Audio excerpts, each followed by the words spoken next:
Today we have this most wonderful opportunity, and it's not really an excuse, but to talk with, and I hope you don't mind, Jhos, me saying, the great man of pigeon racing, Jhos Thone of Belgium. Superlatives for Jhos and his achievements so far in the sport of pigeon racing are many. The words of praise from his peers, competitors, and those of wisdom in our great sport think he's a true champion and one of the very best of all time. Big accolades for a man who is relatively young in age in our great sport. I've had the good fortune of knowing Jhos and Gabby for about 6 years, and I had the opportunity to visit his home and lofts in Belgium January of last year with a couple of fellow flyers, Vince Pedavoli and Pat Ocello. I was more or less blown away with the depth of quality that I saw that time, and it was a great pleasure to handle many of his champions. I was fortunate enough to see all of these birds, but to handle in particular artificial Utah, Averil, Sumo, and one of my personal favourites, which is a champion Olympiad bird, Deep Impact. I've been asked to give a plug to the Little Ripper DVD. John Van Beers is featured on this, and John will get a chance to speak to everybody just after the break.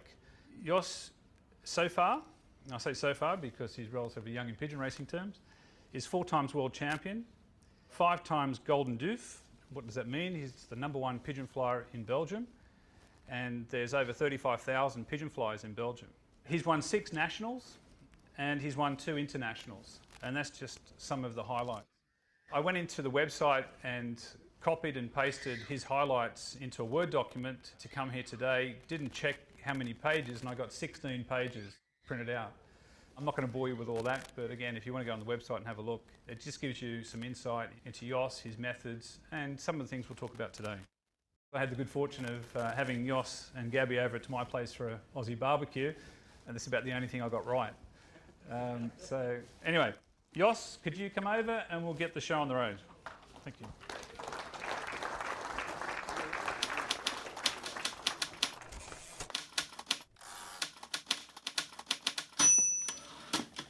It's an honor for me to be here. I'm very happy to be here. Thanks for the invitation. Thanks, John Hansen, to get me here. I think that it's part of my job. It's not only I'm racing in Belgium, and in Belgium they know that I travel worldwide. I have about 55 countries, my pigeons. But in winter time, I take the opportunity to go abroad, not only to present my pigeons, but also to present myself, because I think it's part of my job. And not only to take advantage out of the sport, but also to give something back to the sport. Pigeon sport gave me everything. I started as a young boy, the microbe, to be a pigeon fancier. And from that day on, I never had a day without pigeons, and I don't want to have a day without pigeons. So on that point, I think we are all the same. But pigeon sport later on gave me everything. It even gave me my lovely wife, because I became a loft manager.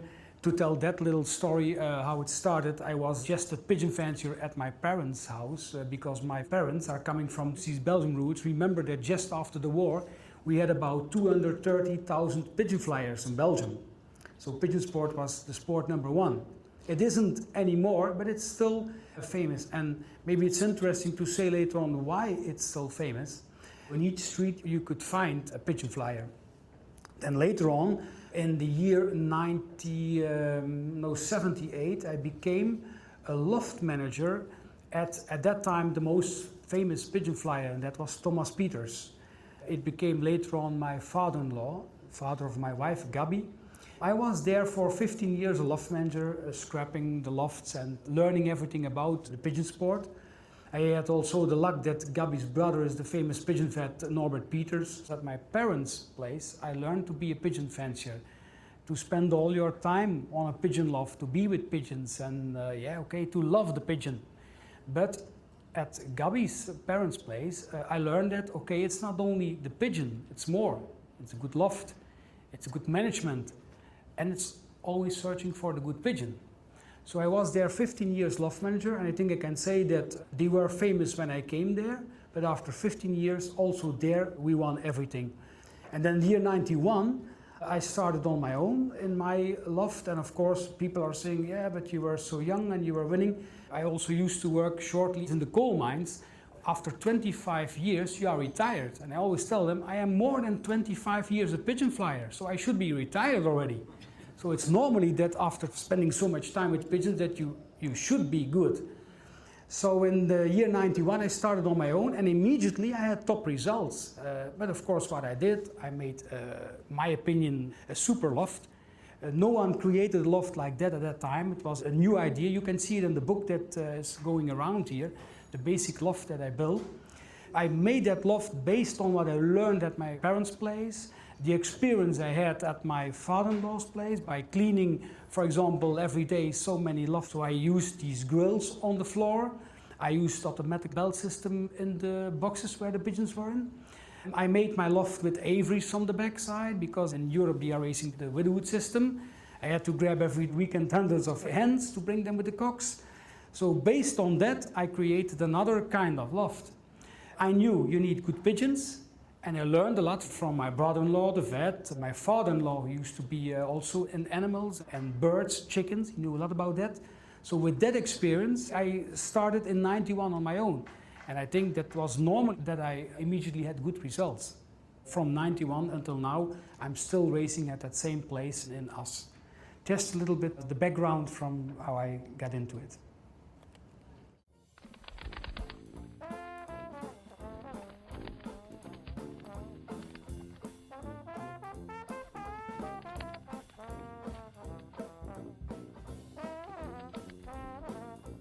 It's difficult to say because we have any kind of velocity, but maybe what is interesting to say that if I take an example, for example, if I take the Barcelona race, about 10 to 15 years ago, when you had the next day a pigeon and after 3-4 days you still could win a prize, okay?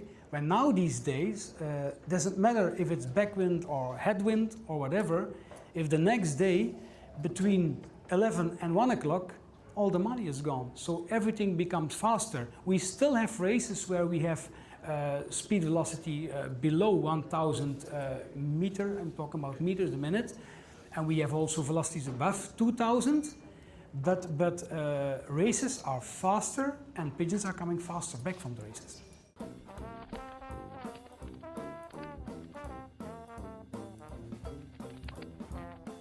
Pigeons are certainly, when you go to Europe and you see the difference, are not very big. And I was still racing at my father-in-law 25 years ago. The system was this. We had the normal widowhood system where the hen stayed at home and the cock went to the race. Then the cock was raised when sometimes even every second week or every third week. When he was not in good condition, he just stayed at home. So it's possible that a good cock middle distance could raise only 4 or 5 times a year. The young birds, of course, a little bit more. We used to have strong middle distance, and especially the short distance birds were quite heavy. The German people were racing about 10 to 13 races. They had an ace pigeon system. Week after week, the same bird had to go to the race. We Belgian guys, we said, these Germans, they are crazy. 13 weeks with the same pigeon, so that's not normally. Then, in the years 80, there came that new system with young birds. It came a little bit over from Holland, where they were racing week after week under a certain system, where at the end they had to ban it. It was also based on cortisone, where the pigeon could fly more, part of it. But the story was this, that we were racing about 13, 14, 15 times with the same pigeons. Then the Germans were saying, these Belgians are crazy. They are racing young birds until distances unbelievable. The year after, yearlings, my Poco Diego, she won as a yearling Barcelona race, 1,100 km as a yearling. When you go now back to Europe, the system is again changed. Now we are racing week after week with the same pigeon 20 times, 20 to 25 times. It comes back from 300, goes back. And the size of the pigeon becomes more little. It's normally because a big size pigeon can't do that. If you do that with a big size pigeon, if it has one hard race between or a disaster race, it will come tired back, and if you put it again next week, you will lose it. You get the birds that you want to have. If you race week after week, they won't be big, believe me.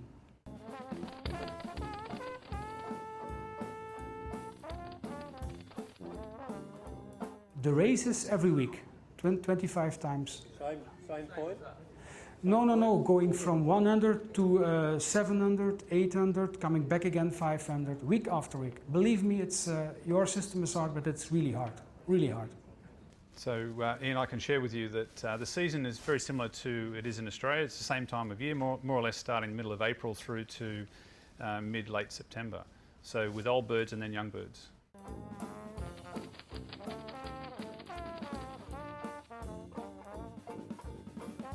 Yeah, not at all. Not at all. We start breeding, for example, now. 25th of November they are mated. So we will wean the youngsters in the 20th, 25th of January. That's the first round. Immediately after we have the second. Every month then there's a second round. But first, second and third round will go in May starting to these races. So some are younger, some are 2 and 3 months older.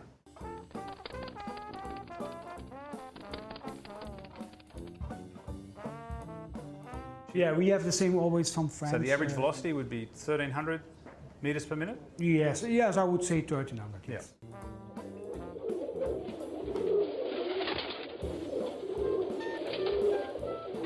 The pigeon which had to be raised only 4 times a year or 5 times, now 20 times, it's a different kind of pigeon. When that pigeon arrives then so many years later in Australia, what kind of pigeon do you have? And again there, I've seen some pigeons here and they are different pigeons that we have. So I suppose you created a pigeon which is good for your system. And that's something you have to do. I mean, I created a pigeon for my system. So when you go back in my pedigrees, you come back to the old Grondelaars. Grondelaar is one of the people which I admired. His racing, his way of breeding was fantastic. But that Grondelaars pigeon, you cannot use that anymore, that same pigeon. I want to have a loft which is rentable. That's why I'm racing hens and cocks at the same time, a total widowhood. The pigeon which only goes 4 times, that's another pigeon. How fast it sometimes goes. It goes much faster than 50 years ago, in my opinion. For example, we have 5 international races in Europe. Marseille, Po, Barcelona, Dax and Perpignan. And 10 to 15 years ago, when I still was racing at my father-in-law, when we used to have the next day a pigeon, usually we won the race. The next day, for any kind, Marseille 860 km, Perpignan 970 km, Po 970 km. The next day, I still hear my father-in-law saying, oh, the next day at 11 o'clock, a pigeon from Marseille, he won the provincial and so happy. Today, these 5 international races, except Barcelona, if you don't have a day bird on 4 of them, you don't win the prize. You don't win the prize. And that's something interesting when we talk later about strains from pigeons. If you still would use that same pigeon from 10 years ago, and let's be honest, if you go to my pedigree, you still find these same bloodlines. And still it's this, if I would use that same pigeon, I would clock that pigeon the next day, and the next day, the fan is gone. No money, no innings, nothing. And even if they would release the birds from Barcelona in the morning at 6 o'clock, I would guarantee you in a few years that the race could be finished the same evening from 1,100. Evolution in pigeons. I think that's a very, very good point. And we have a similar situation racing here in Sydney and particularly in central Cumberland. If I recall correctly, I think the last 4 years from the 600 we've clocked on the day. And we've had very, very hard races. And I don't want to get into returns, but very, very hard races. So, you know, the pigeons today, you know, I've only been back in the sport in Australia 6 years, and we've got specialist sprint pigeons to 200 miles, we've got specialist sprint pigeons to 300 miles, 400 miles, and we've got 500 mile pigeons now that sprint 500 miles in the day.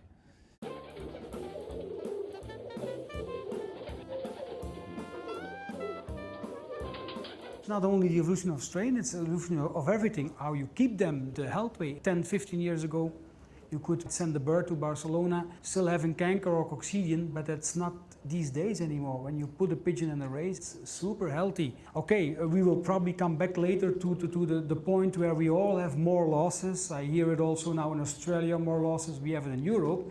Okay, but when you come to the races where you have old birds or yearlings and old birds, I mean, it seems the opposite way. Birds are flying faster home, so there must be some step between where we have maybe a problem. But the end phase is that the races are faster, and the longer races we are having less losses.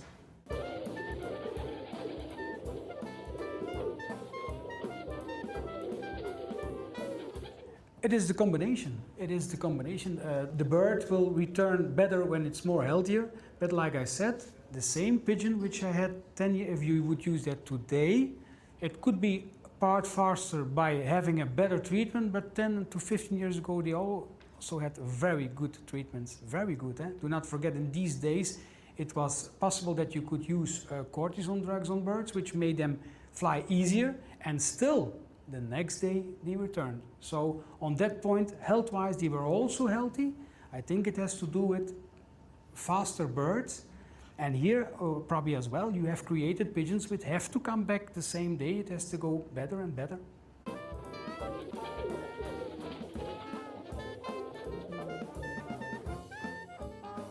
Big part of losses are part of the responsibility of the guys which are going with our pigeons, and we are also not always sure that our pigeon got, sometimes like you said, you see your bird coming back, this is not normally that it can be so thirsty. And okay, if it had to go too deep, you can forget the future of that pigeon. So I agree with that, water is important, absolutely. I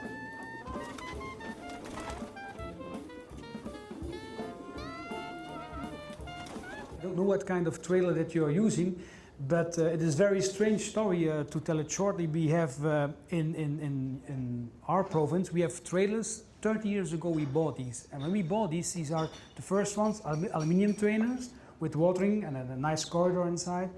And then everyone said, oh, we are going to have losses and this is not good, because we used to have these old wooden baskets.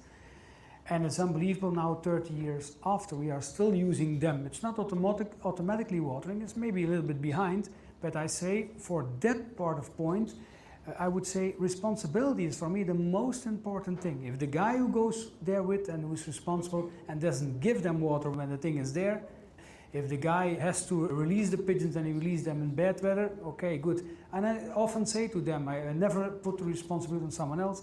Said, if you tell me before that you are going to release them in the rain, okay, good, then I can choose myself if I put birds or what I'm doing. If you tell me before, okay, no water, there is a big discussion. You have been to Belgium, at the west side of Belgium, West Flanders. They even don't, when the birds are 2 days in the basket, they don't feed the birds. Big arguments about it. Ours are fed. I think it's normally that you give when the bird is 1 day longer in the basket, you feed them. So, okay, good, it has to do with responsibility, and I think a pigeon needs to have water. I agree with you, in South Africa they are flying over the desert, 1,000, and it's maybe they are still returning and they are not empty at the end. You also create there a pigeon which can stand longer without water. That's also a kind of a selection.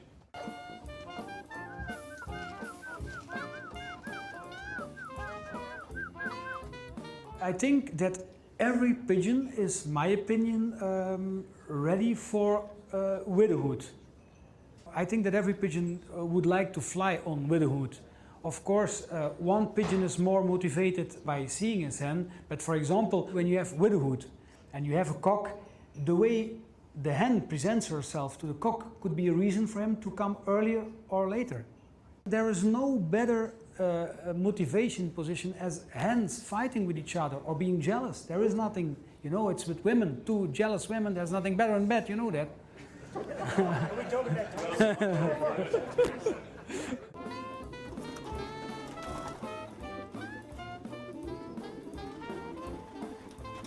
During the summer races, I have weekly a vet at my place. Okay, I prefer to do an examination.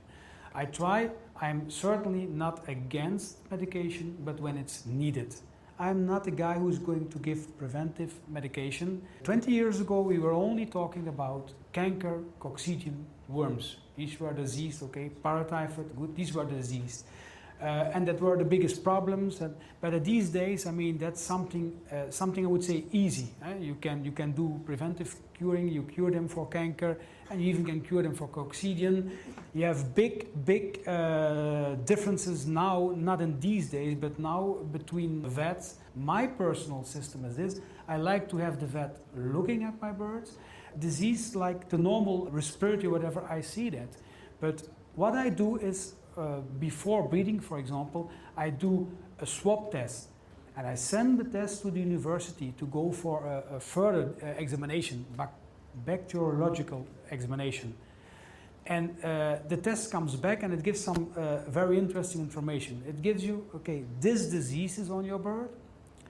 That's the medication which works on your birds, and that's the one which doesn't work. Because lots of people are just giving just the medication, and for us that's not necessary anymore. So you treat them when needed with the right medication. What I want to say is this, that these days they are not talking anymore about canker and coccidian, and I can just talk out of experience. I'm not a scientific, I'm not a vet, but I can speak out of experience what I think about these things. But now you have new names where we didn't hear these names 20 years ago. Staphylococcus, E. coli, circovirus, new names, and these seem to be on our birds. And that's what I like to examine in the way it's possible. So I like to know if kind of that disease. I also think that when I'm speaking about losses of birds, and when I'm saying that why are the old bird races and yearling races fast and with few losses, I would say, few losses, and young bird races much more, that I think that these new diseases are on these birds. And good vets and good scientific people find part of them, but maybe not all of them. Some of them even don't know how dangerous and how bad are they, but I think that's part of the biggest problem there is.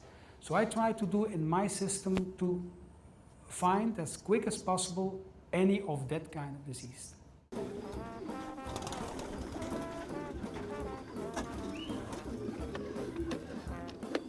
I use for canker still the old system based on ronidazole.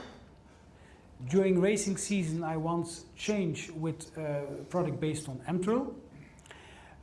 And then coccidian when needed with bicox, for example. Respiratory, I still go on the system first a mixture of suanovil and lincospectin, because the suanovil goes quickly in the blood, works fast. Lincospectin stays longer in the blood. And if needed, a product depending on what the vet says. You hear, for example, very often resistance for the product based on doxycycline. And these are things which, with that further examination, that's always interesting. So Jhos, I'll just sort of comment on some of that from, I think, an Australian perspective, or at least Sydney perspective. In the UK, sort of 10 years ago, there was a lot of young bird sickness, and a lot of that came from the fact that people had their birds on the darkness system. So trying to get the young birds through the body molt as quickly as possible and retain the primaries, and then race the birds. So a lot of sickness came out of the fact that people's lofts weren't necessarily designed to accommodate the darkness system. In Melbourne now, from a visit down there early in the year, they're actually racing a young bird series before the main series, well before, and a lot of people are actually flying on the dark now.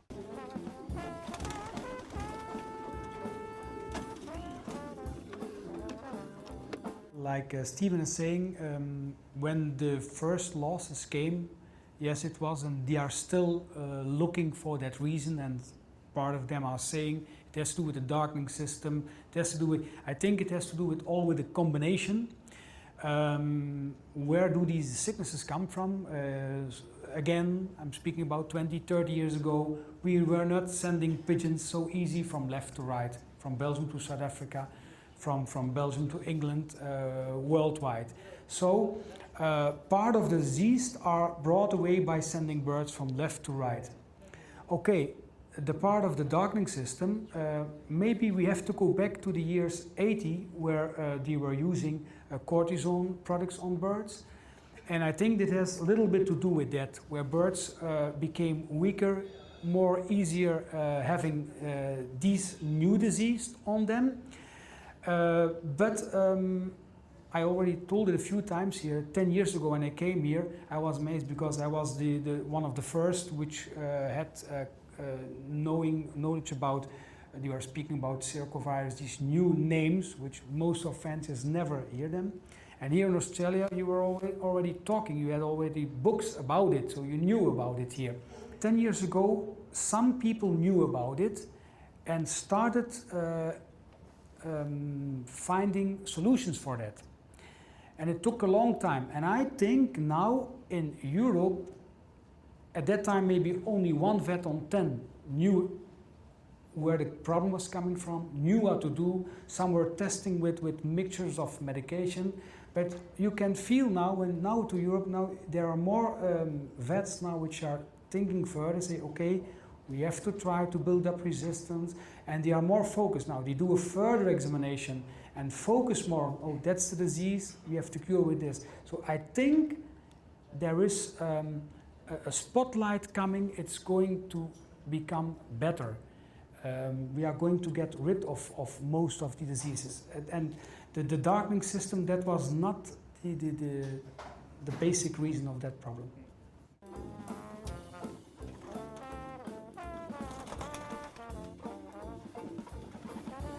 Yeah, but I have to take again the example of Barcelona. But okay, good, Barcelona. What is good about the race, or what happens? The birds are almost 1 week on the road. When you basket them, it goes quietly. They don't put too many birds in the basket.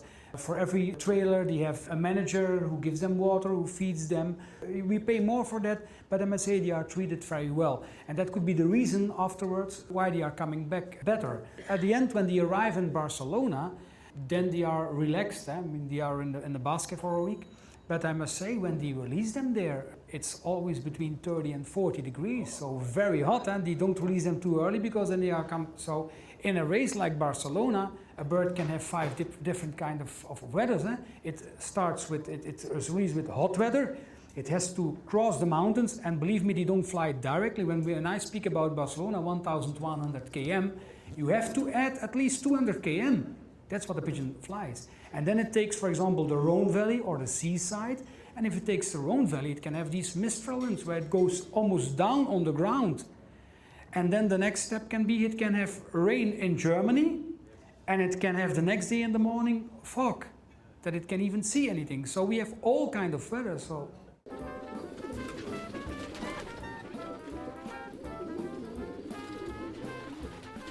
This year I put 18, and I had the 38 or 31 international.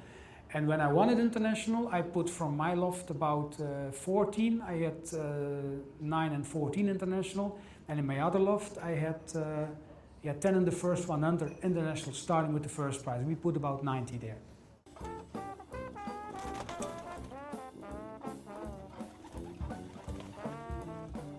No, but I must say that is part of a motivation. That's the Pavlov syndrome, so going on hunger. And I must say, I don't like my pigeon to be hungry, but I must say we also have these flyers, but still it's combined with widowhood. That hunger system that goes more to get the pigeon fast in our case, supplements with the motivation coming back on for the widowhood or any other system.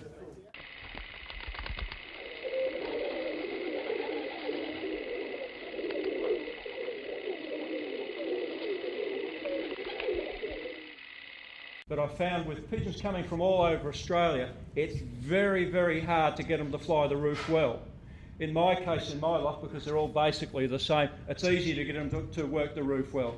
But when you've got 500 pigeons bred by 400 different people, and you've got hens and cocks running together, they're not separated, it's almost a nightmare to try and get them to fly. When I get them started, for example, the loft's quite big. It's 26 metres long, it's got quite a large decking area. To get them going, I've got a big beach ball that I'm rolling up and down the decking to try and keep them up in the air. So as far as races go, there's been no lead-up races in the 2 previous years. If I get enough pigeons, say I get 450 paid pigeons, I'll certainly have lead-up races, and the brochures that are out there that you've got actually states that in it. Yeah, the website's excellent. Have a look at the website. You can see the photos of the last couple of years.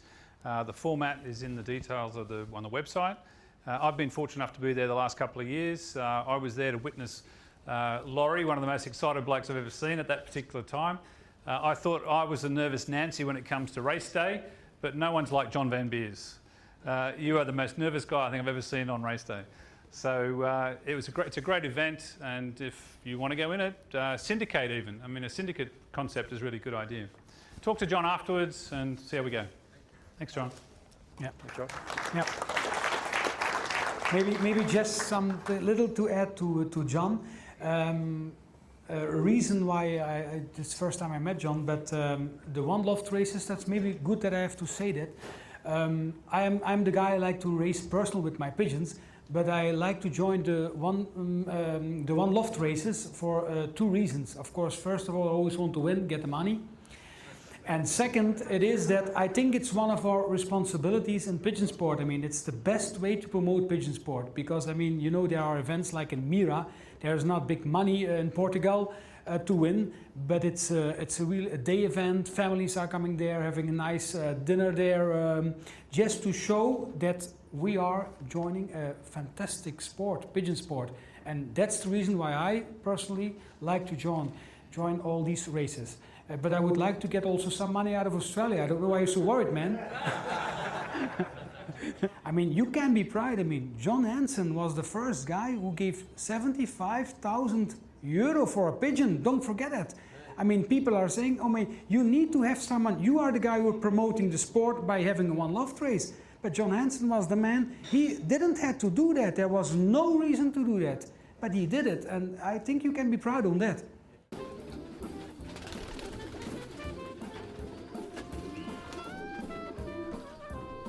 Yeah, we have that these arguments also a lot at our place because we, since we are using, I told you, that system week after week, and in our province we have to basket our birds on Thursday to release on Saturday for a distance of about 400 km. And other provinces, they are just basket them the evening before because they say, okay, when we drive at night, we are there in the morning and they can have a rest. For me, I would say they can stay 1 week in the basket on the road. I prefer take it easy, just bring them quietly, don't put too many in the basket, give them water, give them a rest. But it should be the same for everyone. And for example, what we have, the problem that we have then, in our province, our bird stays every week 1 day more than another bird. So, and probably that's not so good. The same is with having a stop on the road.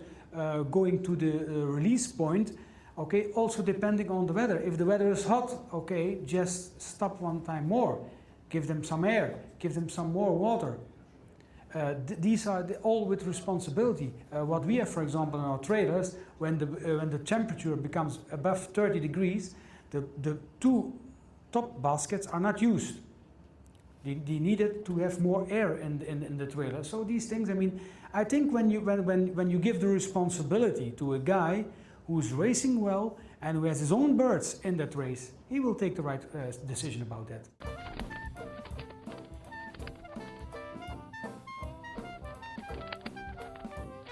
You know that my pigeon, the artificial Utah, is the first pigeon born artificial. As far what I can say about that, artificial insemination is a fantastic thing. In certain circumstances. For example, when you have a pigeon, a cockbird in that case, which you say, okay, I want to continue racing it, but I'm afraid to lose it, okay, by artificial insemination, you take one takedown from the sperm, you can inseminate 4 hens. There's only one person, in my opinion, who can take on the right way semen down from a cock. That's a guy, his name is Harry Geertz from Holland. So what I do, I have cocks, sterilized cocks, put my hands with them, and after the 6th day, I bring them the hens. He takes the semen down from the cock, inseminates them, and when they lay in a week, you have 8 youngsters. And in pigeons, sorry, that's the only man who, in my opinion, does it right. So I guess there's not going to be much going on in Australia. For example, when you have a cock which you want to raise, I had it once when I sold my Kleine Molnar to China. When you make the deal selling the bird, you have always a week or 2 weeks before the transport will be there. So I quickly went and I had 18 youngsters in a short time. So in that case, it's very interesting. The guy doesn't know it yet.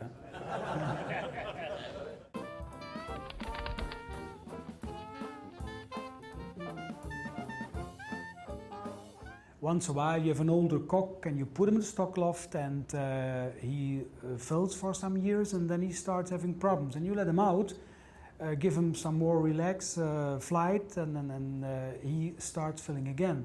Although I must say, most of our birds, when they are leaving to countries like Taiwan, sometimes I feel sorry for some of the birds because they put them in these little rabbit cages, I call them. They are just with two partners and okay, they breed. I think when they are young and you put them straight, they don't know better. But a pigeon which has flown out, I think it would help for the bird to feel longer when it can fly out around the loft, more relaxed.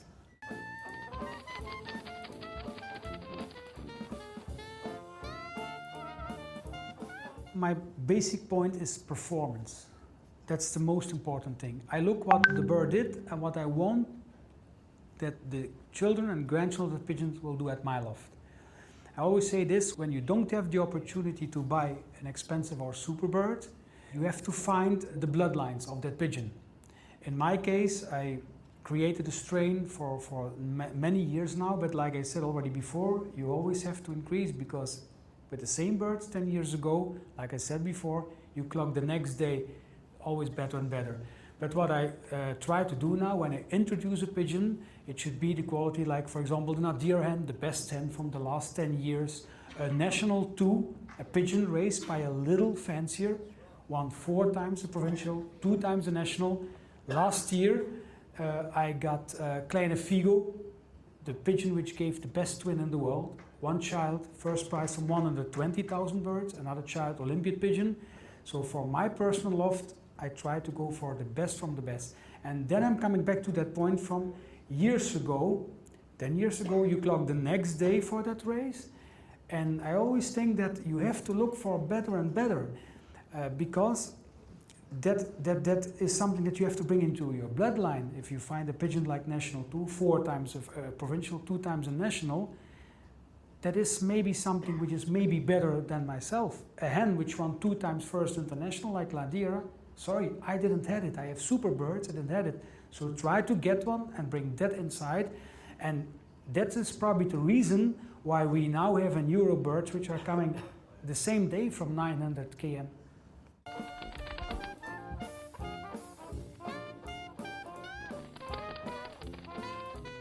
Like your system in England, for example, only the first one or the first 2 get a prize and the other ones they don't talk about.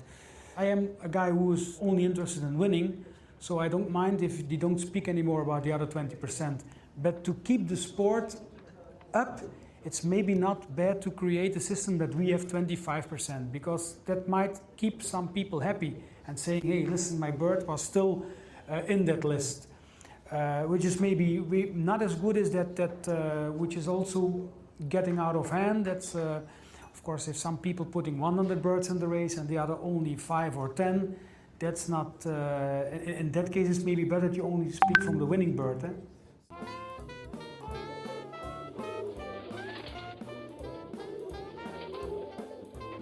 The example from the Saunches pigeon is maybe the best example. I saw that I made a mistake in these years. At a certain moment, there were coming some speed birds up, and these were the Saunches birds these years. And I thought that's not possible that birds can be so fast. But then afterwards, I realized that was really a bloodline which was faster than the others, which used to be the Stuka line or the Gondras in these years. So it's important to go with your time and always get better and better birds.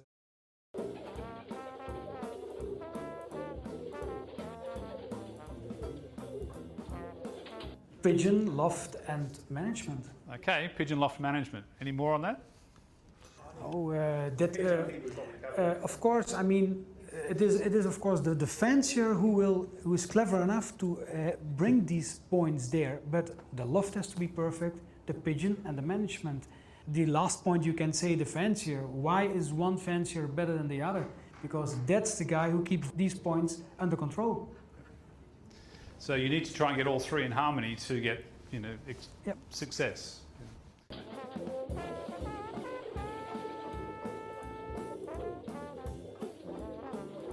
The traditional things that you have, I have, for example, my system is during racing, for example, when birds are coming back, I go on electrolytes. The next step will be that I try to kill the bacteria by a tonic, where there is vinegar inside, iron inside, about 20 to 25 different kind of herbs. The next step, I call it the liver cleaning step, where I try to clean the liver based on products like Será, I don't know if you know that product, really to clean the liver together with B vitamin. And then the third step is in racing time always the step with, we call it with the fat oil, giving them oil together with vitamins. And it's always that same way we are doing. And after 3 days, usually the bird is already back ready to go for the next race. We have to do that because when we start on Saturday, bird coming back, Sunday, Monday, Tuesday, Thursday there is the basking again, so it has to be ready. So as fast as possible bring the bird back in recovery.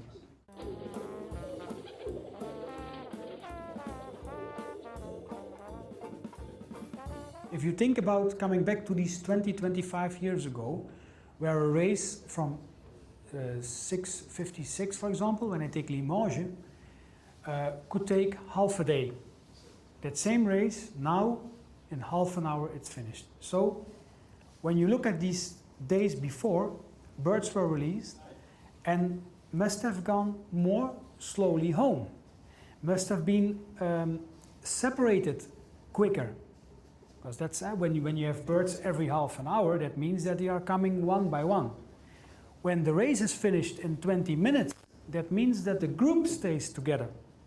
Okay, and what you get then, when you have, for example, Belgium, it's 250 km from left to right, the group goes where the best birds are, but the group goes also where the wind is blowing them. And you can see that when you take now the results in Belgium, sometimes you have everything from the west side or everything from the east side. You can see now when you go on the internet, before, when you release the bird, you see the wind where it's going to blow, where it's blowing at that moment, and you can almost say the winning bird will be to that. So, and that's a little bit also a pity, because that proves also that the race is not the winner. The winner is certainly a good pigeon. Do not forget, I don't want, some people find their excuse there in having a bad result. No, when there are some others in that area which are winning, so then that the winning bird is still a good bird. When we have 30,000 birds in a race from like Argenton, in the area where the winning bird is, there are certainly 10,000 in that race. So that's at least the winner from 10,000. So that cannot be a reason to say, hey, we had no chance. But the next time when the wind is there for you, you shouldn't find an excuse, you should be there. But wind and quantity of birds gives now these days the winner.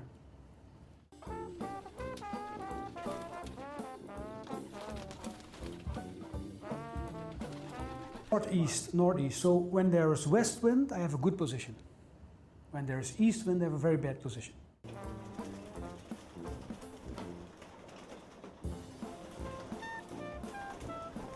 I must say, yes, that was when we had the problems with the flu and etc. I love my pigeons, but I'm very hard with my pigeons on that case. I don't look at wind or weather circumstances, I don't give a damn. So what happened then, we had to go certainly to Germany, and lots of people were complaining and fanciers. I just took my birds coming normally from the south and let them come from the east. I just put them there. Afterwards, I must agree, apart with the other people, there were lots of losses, there were more losses. I lost some birds, but I think my good ones came back. I give an example. I had the final race was Berlin, the real other direction, east, a very hard race, and I put 40 long distance late breds, and I lost half of them. And I said, for me, it's selection. And I must say, afterwards, the birds left. I put them to the other side, but what happened? I just thought, people saying, so many lost. I said, I think the good ones came back. I said, they are clever, they found the road from there. And the next year, I put them in the Barcelona race. And that was very strange, I must say. These birds, they missed their prize in Barcelona. I was so disappointed. And it's strange, this year, they are now the second year on that direction, and now they are winning again. In my opinion, they didn't recognize the area where they were normally passing. When they are always coming from the south, they know the Rhone Valley, they know all these areas, and I think they just, I put them from one direction straight to the other.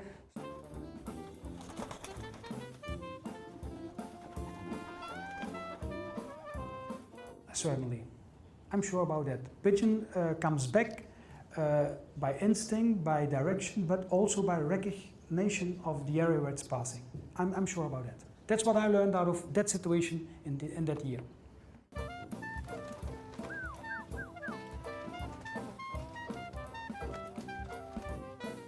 We have no limit at all.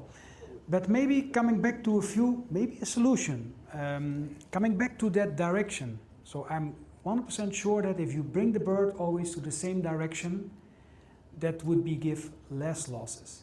But let's be honest, for example, if I take my example, I am from Belgium, always the longest distance, okay?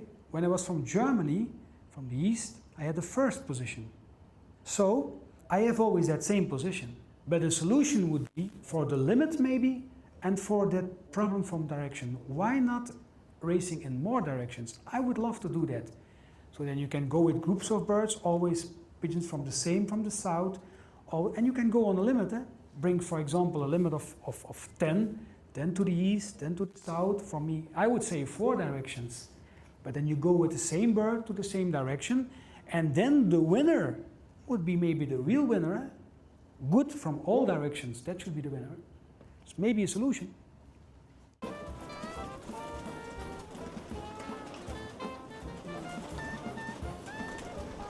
You design a new one. Okay. You design another 5 years. The good one is very fast. It's very fast. You know, it's very clever, and you will have birds which go from both directions good. Also, the real good ones. Well, Jhos, I'll comment on that because having raced in the UK, 2/3 of the flyers, or even 3/4 of the flyers, fly South Road, which is across to France and down through Europe, and the balance of them fly North Road, which is up into the top of Scotland. And when I was there, the pigeons that were successful on the North Road racing were the old bush art-based pigeons, and they were like the classic, flying into Sydney from the north every week, 1,000, 1,200 yards a minute in old money. Okay, the bush art pigeons. The guys that fly North Road, their pigeons don't respond to the South Road. They're not fast enough.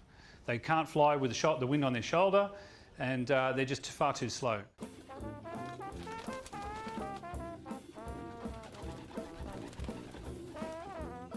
Yeah, every country has probably their own problems, but Malta is very difficult, and because it's a very little island, Italy, Sicily, Malta. And every time when they are racing, they have sea races. So birds have to cross the sea. Very difficult races, but what they did to avoid these losses, because they still have these losses, they have a limit. Every week only 10 birds. And they usually start with 100 birds, but at the end there are not many birds left. So very, very hard races. And the thing is also there every year they have to start again with new birds, young birds. You have to learn them very, very hard, very tough races. But also there they created birds for that kind of system and weather circumstances.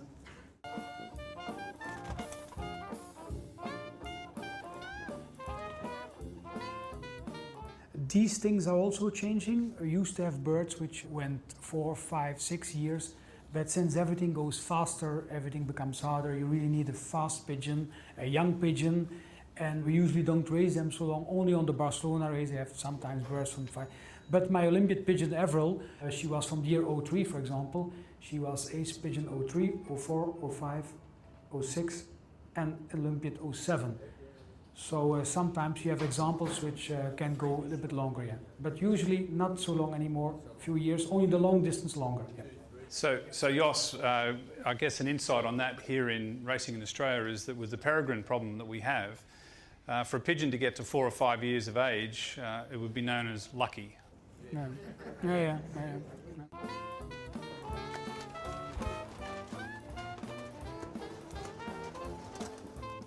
My theory about I sign, and I am, like I already said before, I'm focused on results.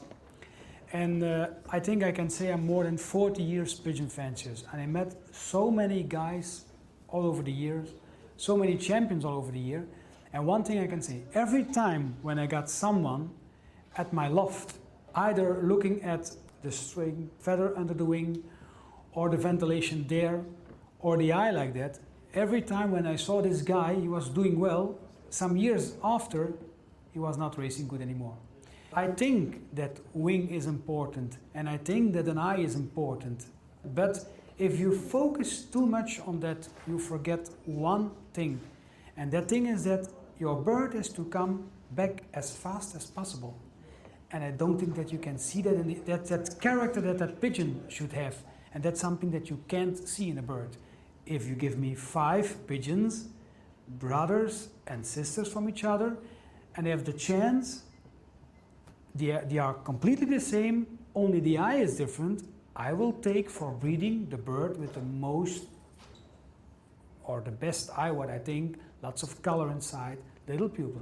But be carefully, do not focus only on that. First focus on the result and then try to find the best one with the nicest eye or the best wing.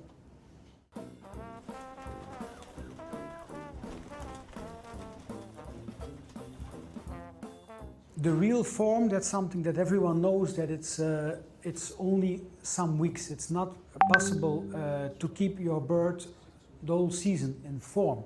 What I try to do, and that's my experience that I have, everyone can see that I have birds which fly 20 to 25 times a year, and with average good result. I usually don't know when my bird is really going to, I can feel that my loft is in condition, but I don't have a control on that. What I try to do, I try to keep my pigeons always healthy, in perfect health. And then that condition will come sooner or later. And then of course I can focus a little bit. I can, for example, train them a bit more. I can give them some more vitamins. I can bring that up a little bit. But I can't say now I start today and in 4 or 5 weeks I have them in the highest form. No, I try to keep them always on a very healthy level. And then, okay, the form will be maybe 1 week before, or I won Narbonne International, I won other races, but I couldn't really say, now I'm going to win that race. I try to keep them always in top form. That's also the reason why I win so many championships, because I think I can say that I'm one of the few which have good results all over the year.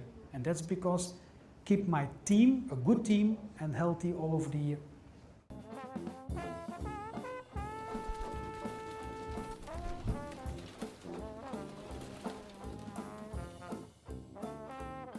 What we usually do before the racing starts, we give them quite some personal trainings, and that could be even 3-4 times a week. Sometimes a week on the row every day in the beginning, just to bring them back in the rhythm. But once when they are in the rhythm, they go only week after week in the race. And you can see also there is a big difference. The guys which are only racing, for example, 5 or 10 or 15 times, some of them are training them more. I think if there are some countries, and also we have it, where people are training every day on the road, but I think a pigeon can go far, but not so far. If you have to race it 20 times and then another 4 or 5 times a week going on 50 or 60, that's a bit too much. So I don't do that, but what I'm racing total widowhood. And when I feel a problem with my hands, that they don't train like I have to train them, then I give them a weekly training course from about 40 or 50 km between 2 races. Also when the race, for example, when they are coming back from a disaster race, and just to give them back the motivation to take the stress away, just a short race, give them the partner for a short while to bring them back in the rhythm.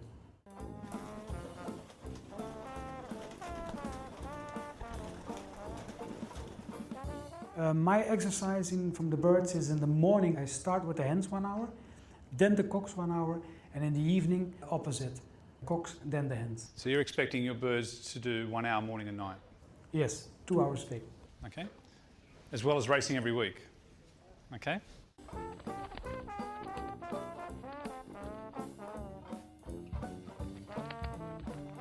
Feed-wise, the light feed that's passed away. I have a mixture which I give all year round, a quite strong mixture, because in that system when you raise them week after week, the time from barley is, my opinion, past.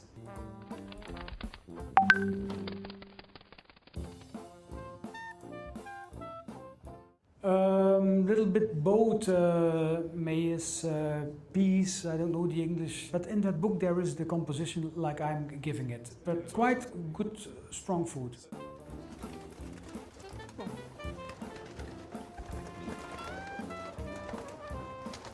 Yeah, there's a very little barley inside, but it's just to test, to see if I feed well. When I feed the cocks in the morning after their training, I like to, when I go back after 5 minutes, that there is some grains left. But when I go back in the evening, or a few hours before, that food should be gone. And so that barley can be there in the morning, but it should be gone in the evening. And opposite, also with the next day in the morning. With the hen, I feed them always rated. You have to be a little bit hungry. System from Tom Wells, which he was mentioning there.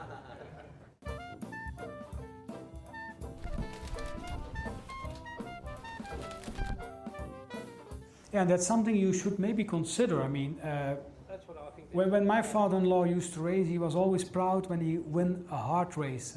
A hard race, but I remember these days, young gondolars, he used to go and find always speed birds.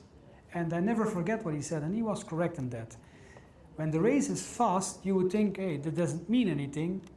Fast races needs a clever pigeon.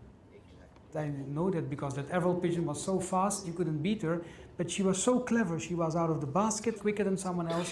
She went alone, and she took the right direction. When you go on hard race, the bird comes on power home. So I think you have to need that night connection.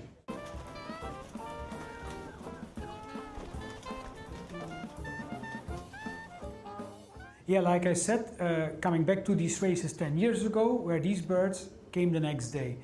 And I come back to that old grizzle family from my father-in-law, Thomas Peters. And in these days, 25, 30 years ago, that bloodline, that old, if you go to that pedigree from that pigeon, the golden grey hen, you come back to all the famous Daladier, Polbestein, 45, Catrice, they were all in that pedigree. And with these birds, my father-in-law was always proud, saying, hey, my birds are flying from 100, he was winning with them from 100 until Barcelona.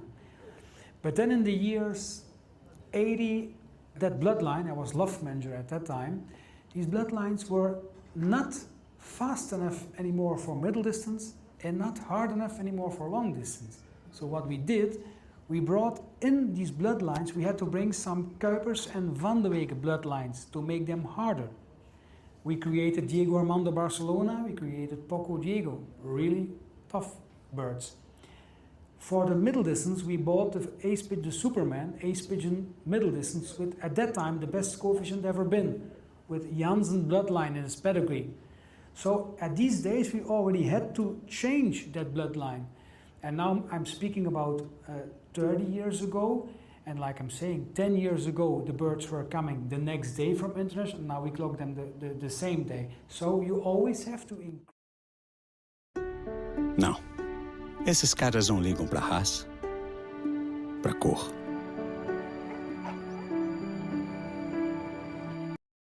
Now we clock them the same day. So you always have to increase, make your bloodline better and faster, and bring in what is necessary.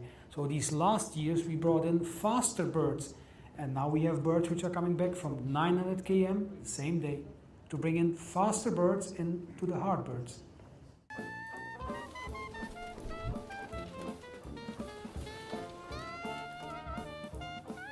Part right, part not right. What happened in Barcelona, few people become really famous of that, because they were mentioning the next day in the paper, next day after the Barcelona race, oh, this man won, Jan Beyers, Jan Chatele, Remy de Meij, they all won that international yearling in Barcelona. So the first yearling in the Barcelona race, which was something fantastic, a pigeon coming back very young from 1,100.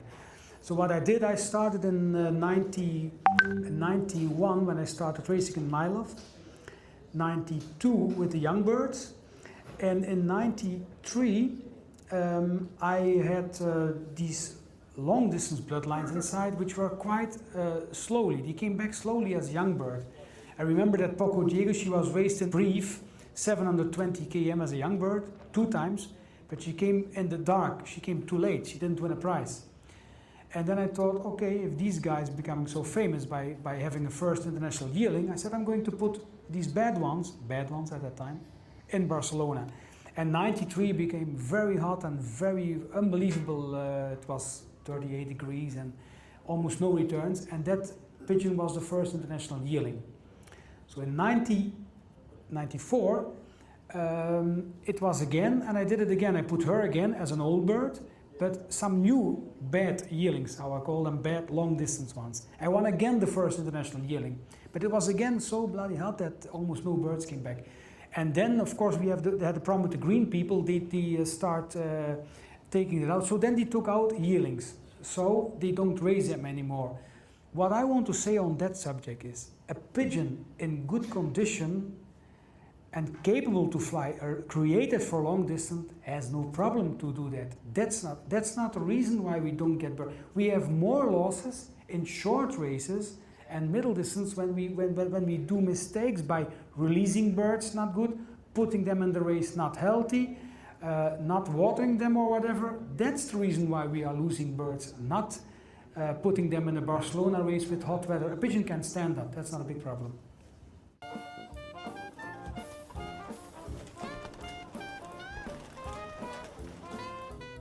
That answer probably can answer that question the day when we have GPS, where we can really see how a pigeon flies. Was it the first one out of the basket? I can't answer it at this moment.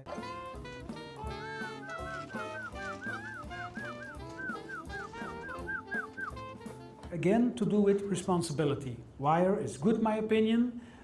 We are using chipboard inside of the basket.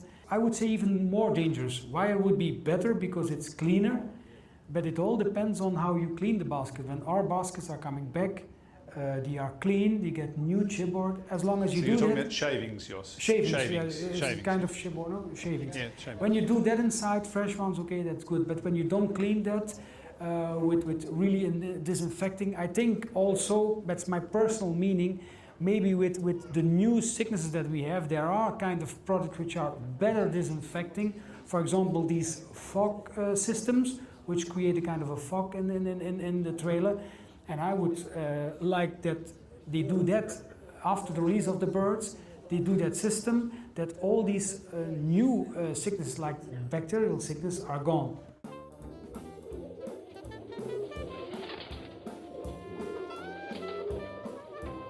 If you want to create blue bird, okay, then you put blue with blue. It all depends on, for example, if I have the problem with my grizzle birds, I have the grizzle birds and I have the white bloodlines. The white bloodlines becoming more whiter after years, but the grizzle ones becoming more darker. But the problem with these grizzle, with that old stichelboot bloodline, is that to create a dark one, if you put with a dark grizzle a blue bar, the color becomes lighter. I have to put a dark checker almost with that bird to create it, but then you only have a very low percentage of grizzle ones. So the color you can decide yourself. What some people only like blue ones. I like grizzles.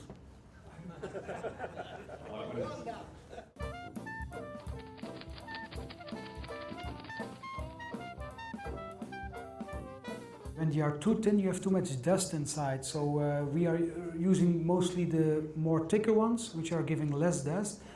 And when they are fresh, but coming back to the system of keeping them one day more in the basket. Our birds stay 2 days in the basket for middle distance, where another club, and in that case there is an advantage by only 1 day in the basket. 2 days, more droppings, feeding them in the droppings. So it all has advantage and disadvantage. So are you saying that you don't have troughs to feed the birds in the shavings, or are you? No, we are just feeding them in. Yeah, it's okay, that's old-fashioned. That's very interesting because for everyone the same. In the year 2000, so not that long ago, I flew in the National Flying Club Young Bird National in the UK, and the birds were to go to Guernsey in the Channel Islands. And when I went to the basketing centre, you know, being a Sydney boy and starting to race over there, it was a big eye-opener. And I took my birds along, and then I watched them put all of the birds into big old cane baskets, and they had straw in the baskets. And as they filled each basket, they poured a tin of food. This was Friday lunchtime for a Saturday morning liberation. And every basket got a tin of food.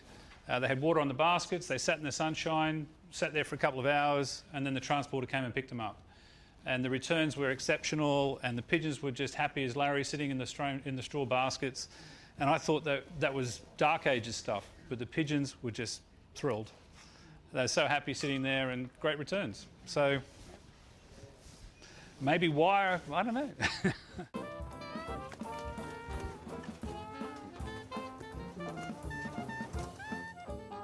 Last season, the whole winter time, the falcon came. Every day he took one of the latebreds, and just at the end, so then the falcon catches less. And the beginning of the year, it was last season, I let out I wait with letting out my best pigeons at the end, till I'm almost sure that the falcon doesn't come. And I see the falcon coming right into the group, and he took my temptation. They just offered me 50,000 euros. Not talking about the money, I mean, but okay, I mean, it was like that. And just catching it, and it died in front of me.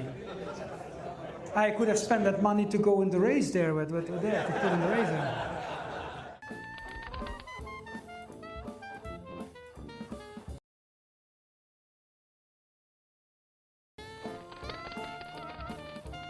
Of course, I am never 100% sure, only when I keep them separate in a separate box. I never keep feeders in my stock loft. I have 44 pairs, and I think they are 44 super pairs. Personally, I don't mind if someone jumped on another, because it's good with good. But what I think, if you sell a bird to someone, it has to be from the right pair. I do DNA on the bird when necessary. I also am the one which is trying to get that into a law. You know that we have a drug testing law in Belgium. So when we have a good race, when we win a race, or when there is a special result that you make, they are coming and do drug testing on you, which is a wonderful thing. And I think we are good these days. They are only catching a few left or right, but nothing important, not the big names. But I am trying to get it into the law that they do the same with DNA on the pigeon. I would suggest that when a pigeon wins a national, okay, Jhos Thone, you win that national, what's the father-mother? That's the father-mother. Okay, we do a DNA to see if it's the father and the mother. I guarantee you that day when that will happen, there will be new bloodlines coming and other famous pigeons. That's something which I really sometimes hate when you go abroad. They are talking about bloodlines, and I try to explain them bloodline. And from that day on, people which are involved with looking at genes and pedigrees backwards, okay, that is good from that day on. If we are sure, like in the horses, okay, that horse is coming from that horse. And at the moment, I prefer to go on result, top bloodlines.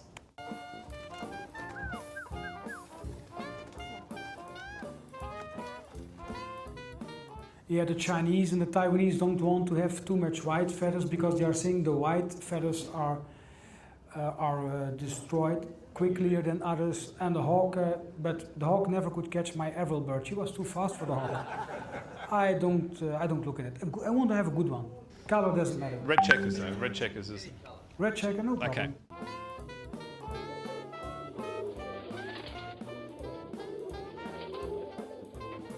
Absolutely no. Superform is something that it's not easy to create, but when you have it, you see the difference. A good bird without condition and form is nothing. It needs to have the big winning. It needs to have the form. No. And when I see the form, believe me, I go crazy.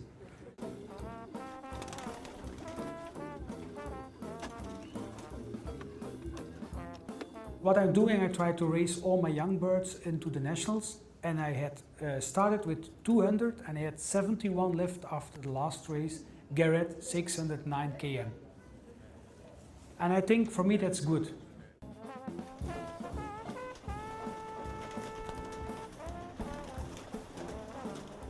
I think that I have a quite good name in China because of my pigeons, and the vice president, it's a nice story around that, had to come to Europe, to Belgium, for some important meetings with the king and the royal family and the government. And one of the uncles of the vice president asked him, can you go to Jhos Thone, get me some pigeons? And this vice president, Mr. Wang Qishan, thought, oh, that will go easy. But you will see the police guard, it went unbelievable. The embassy phoned me to make the appointment. Then with 10 people they came, national security came. It was impressive. But still, for me, it was a fairy tale. I thought, this is not going to happen, that such an important man comes and visits me.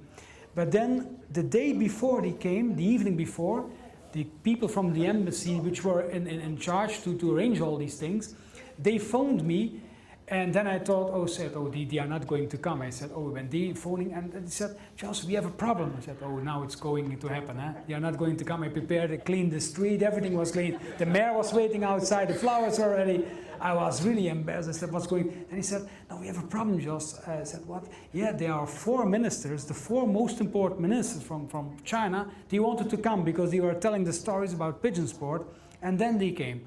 And I can be proud to say, when they came, I took all my energy, and that's why I think they really respected also afterwards, to explain them why I raise pigeons, why pigeon sport is so important. I didn't take the opportunity to say how good my pigeons are or whatever. I told him, you can see it on the photograph, the vice president was sitting down and his minister there, and I said, listen man, you in China, you have copied our chocolates, our French fries you copied, but our pigeons, you can't copy them. They are really original. I'd just like to add that I think probably one of the main reasons they went to Jhos is that he's a total ambassador for the sport. So try to do that. You know, absolutely brilliant.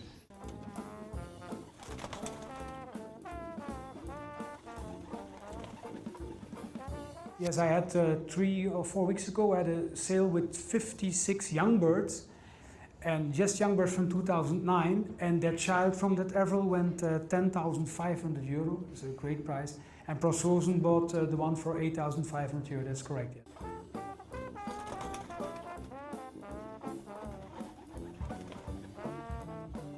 2,400 euro. Yeah, 2,400 euros, which is about 4,000 Aussie dollars. So. It was 15 years ago that I did it in our country, because I mean I keep my birds every year for a new country, and I'm very proud because the respect I got that day was enormously. On behalf of everybody, thank Jhos for being with us today, and for Gabby to also travel down with Jhos and to be with us in Sydney. So on behalf of everyone here, thank you very much. Thank you very much as well.